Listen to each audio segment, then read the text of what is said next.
আমার ধারণা ডক্টর জাকির নায়েক শ্লোক নিয়ে খেলা করছেন। উনি শুধু শ্লোক নিয়ে খেলা করছেন।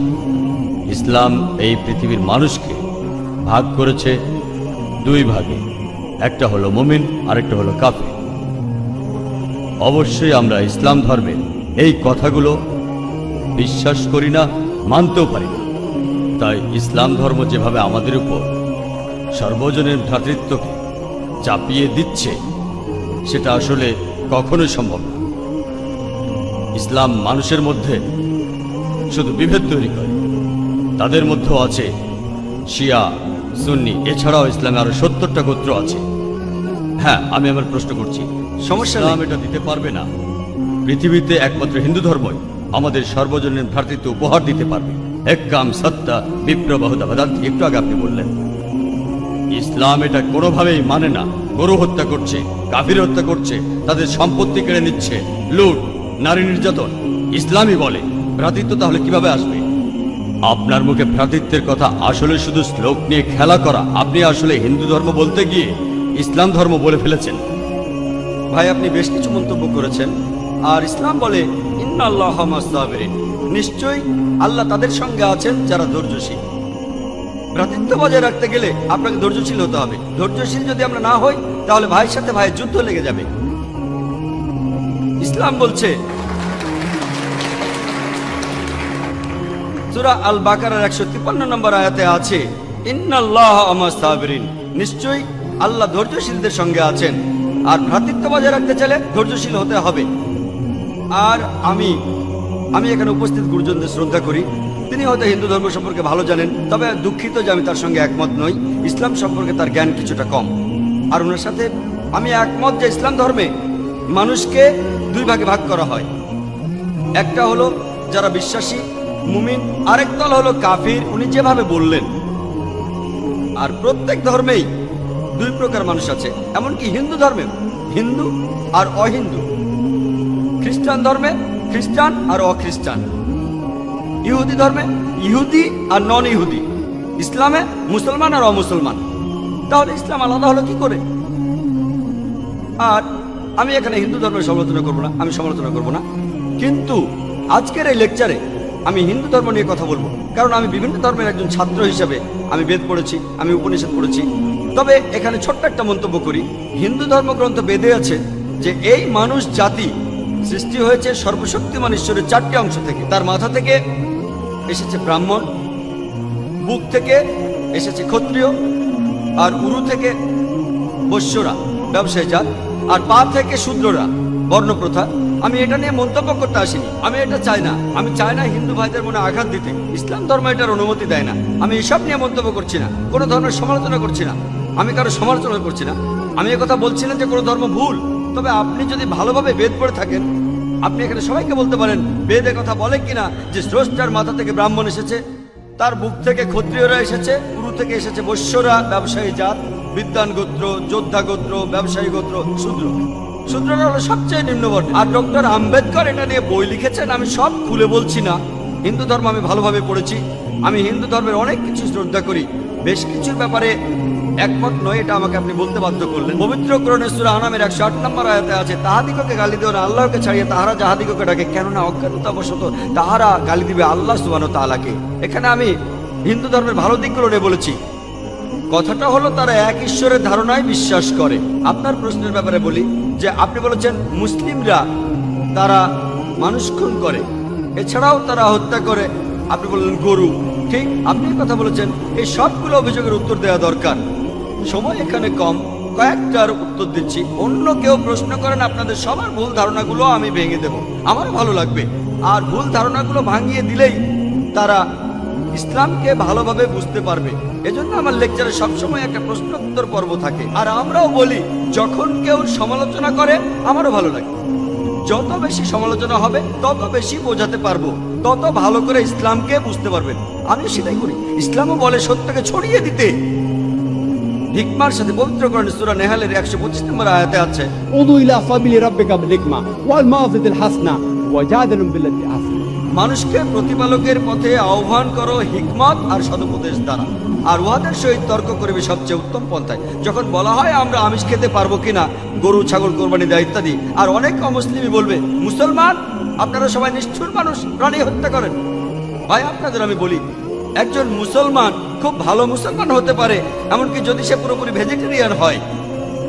এটা বলা হয়নি যে আপনাকে অবশ্যই ভেজিটেরিয়ান হতে হবে ভালো মুসলিম হতে গেলে, কিন্তু পবিত্র কোরআনে অনেকবারই বলা হয়েছে যখন তুমি মাংস খেতে পারো তখন মাংস খাবে না কেন। পবিত্র কোরআনে সূরা মাইদার 1 নম্বর আয়াতে উল্লেখ আছে, বলা হয়েছে যে ইয়া আইয়ুহাল্লাযিনা আমানু, হে মুমিনগণ, তোমাদের অঙ্গীকার পূর্ণ করিবে, আর তোমাদের জন্য কিছু চতুষ্পদ প্রাণীকে হালাল করা হইয়াছে আর কিছু প্রাণী হারাম।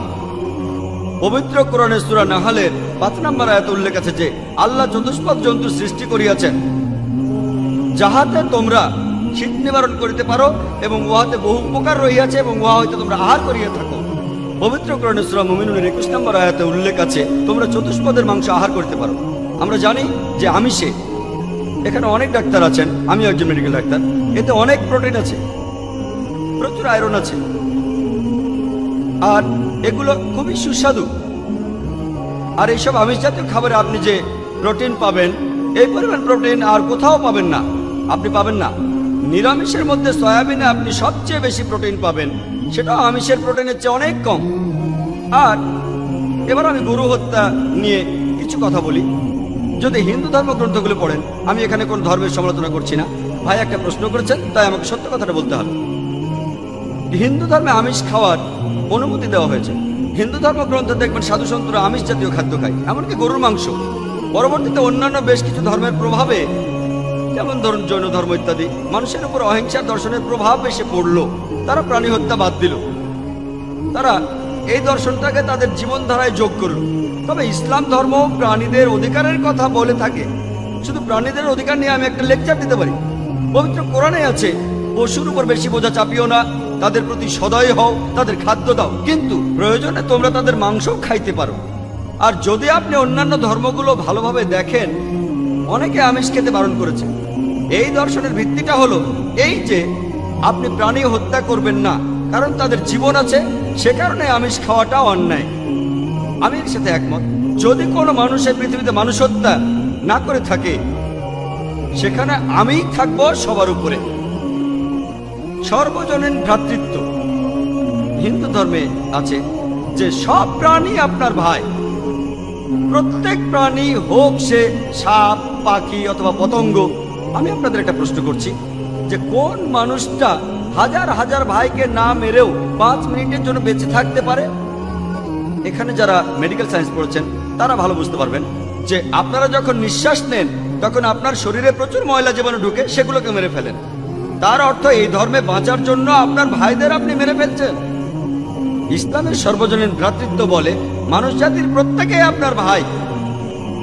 বিশ্বাসের ভ্রাতৃত্বে প্রত্যেক মুসলমানই ভাই ভাই, প্রত্যেক প্রাণীই আমার ভাই নয়।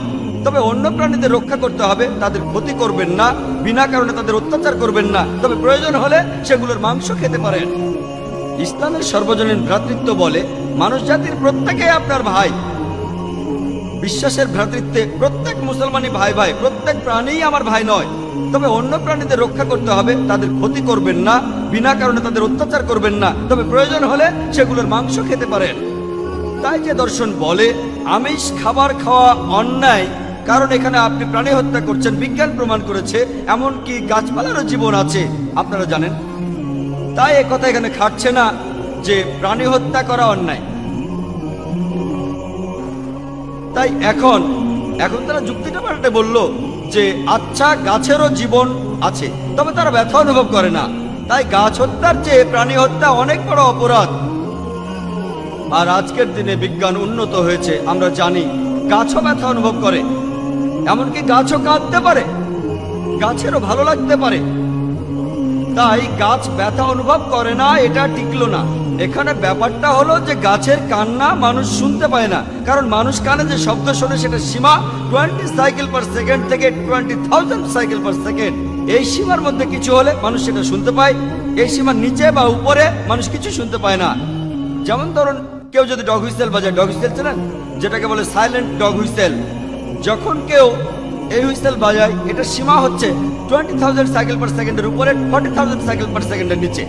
কুকুর 40,000 সাইকেল পার সেকেন্ড পর্যন্ত শুনতে পায়। তাই কেউ যদি হুইসেল বাজায়, কুকুর হুইসেলটা শুনতে পারে কিন্তু মানুষ শুনতে পায় না। এটাকে বলা হয় সাইলেন্ট ডগ হুইসেল।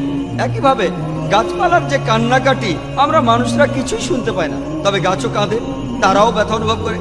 আমাদের একজন ভাই বললেন, যিনি বিষয়টা নিয়ে বেশ তর্ক করছিলেন, আর আমাকে বললেন, ভাই জাকির, আপনার কথা আমি মেনে নিলাম যে গাছপালারও জীবন আছে, তারাও ব্যথা অনুভব করে, তবে আপনি কি জানেন যে গাছের দুটো ইন্দ্রিয় কম আছে, তাদের 3টা ইন্দ্রিয় আছে, পশু পাখির ইন্দ্রিয় আছে 5টি। তাই গাছপালা হত্যার চেয়ে পশু হত্যা করা অনেক বড় অন্যায়। আমি তাকে বললাম যে ভাই, ধরুন আপনার একজন ছোট ভাই আছে, সে ছোটবেলা থেকে বোবা আর কালা, দুটো ইন্দ্রিয় কম। সে বড় হওয়ার পরে কেউ একজন তাকে খুন করে ফেললো, আপনি কি বিচারককে বলবেন, ও মি লর্ড, এই খুনিকে কম শাস্তি দিন কারণ আমার ভাইয়ের দুটো ইন্দ্রিয় কম ছিল? এই কথাই বলবেন? আপনি বলবেন, ও মি লর্ড, তাকে দ্বিগুণ শাস্তি দিন কারণ সে একজন নিষ্পাপ মানুষকে হত্যা করেছে। তাই ইসলামে এটা কোনো যুক্তি নয় যে 2 বা 3টা ইন্দ্রিয়। পবিত্র কোরআনের সূরা বাকারার 168 নম্বর আয়াতে আছে, যে বৈধ খাদ্যবস্তু আছে তাহা তোমরা আহার করো। তার অর্থ যেগুলো বৈধ আর হালাল খাবার সেগুলো খেতে পারো। আর এ কারণে আপনারা দেখতে পাবেন যে গবাদি পশু, আল্লাহ সুবহানাহু ওয়া তাআলার ইচ্ছায় গবাদি পশু বংশ বিস্তার করে বেশ তাড়াতাড়ি, মানুষ এবং অন্যান্য পশুর তুলনায় বেশ তাড়াতাড়ি দ্রুত বংশ বিস্তার করে। যদি আপনার কথা মেনে নেই যে মানুষ কোনো গবাদি পশু খাবে না, তাহলে পৃথিবীতে গবাদি পশুর পরিমাণ অনেক বেড়ে যাবে, অনেক বাড়বে। আর বললেন গরু হত্যা করা, এ নিয়ে বই লিখেছেন মৌলানা আব্দুল করিম পারেক। গো হত্যা, গরু কোরবানি কে জন্য দায়ী? যদি ভালোভাবে দেখেন, যারা চামড়া নিয়ে ব্যবসা করে, গরুর চামড়া মুসলিম অমুসলিম উভয়ই আছে, চামড়া, গরুর চামড়া, তারাই এটা করে। তাই এটা থেকে যারা উপকার পাচ্ছে এই গোহত্যা থেকে, তাদের মধ্যে মুসলিমদের চেয়ে অমুসলিমরাই বেশি। তাই যদি ইতিহাস ভালোভাবে জানেন আর যুক্তিও ভালোভাবে বোঝেন, আমরা জানি আল্লাহ বলেছেন যে বৈধ খাদ্যবস্তু আছে তাহা তোমরা আহার করো, যদি এটা খান এতে কোনো সমস্যা নেই। এছাড়াও যদি ভালোভাবে দেখেন, তৃণভোজী প্রাণীর দাঁতগুলো যদি দেখেন, গরু, ছাগল, ভেড়া, তারা শুধু শাকসবজি খায়, তাদের দাঁতগুলো সব সমান। যদি আপনারা মাংসাশী প্রাণীর দাঁতগুলো ভালোভাবে খেয়াল করেন, সিংহ, বাঘ, চিতাবাঘ, তাদের দাঁতগুলো খুব সুচালো, তারা শুধু মাছ মাংস খায়। যদি আপনি মানুষের দাঁত দেখেন, আয়নায় আপনার নিজের দাঁত দেখতে পারেন, আমাদের সুচালো দাঁত আছে, সমান দাঁতও আছে। যদি সর্বশক্তিমান ঈশ্বর আমাদের শুধু নিরামিষ খেতে বলতেন, তাহলে আমাদের সুচালো দাঁত দিলেন কেন? কেন? আমিষ খাওয়ার জন্য। যদি আপনারা তৃণভোজী প্রাণীদের পরিপাকতন্ত্র ভালোভাবে খেয়াল করেন, গরু, ছাগল, ভেড়া, তাদের পরিপাকতন্ত্র শুধু নিরামিষই হজম করতে পারে। মাংসাশী প্রাণীগুলোর পরিপাকতন্ত্র, বাঘ, সিংহ, চিতাবাঘ, তারা শুধুমাত্র আমিষ হজম করতে পারে। আর আমাদের মানুষের পরিপাকতন্ত্র আমিষ নিরামিষ দুটোই হজম করতে পারে। যদি সর্বশক্তিমান ঈশ্বর আমাদের শুধু নিরামিষ খেতে বলতেন, তাহলে কেন এমন পরিপাকতন্ত্র দিলেন যেটা আমিষ নিরামিষ দুটোই হজম করতে পারে? তাই বিজ্ঞান নিয়ে যদি পরীক্ষা করেন, সৃষ্টিকর্তা আমাদের আমিষ নিরামিষ দুটোই খাওয়ার অনুমতি দিয়েছেন। আশা করি উত্তরটা পেয়েছেন। যদি আপনার অন্য কোনো প্রশ্ন, কোনো ভুল ধারণা থাকে, আমি আনন্দের সাথে তার উত্তর দেব।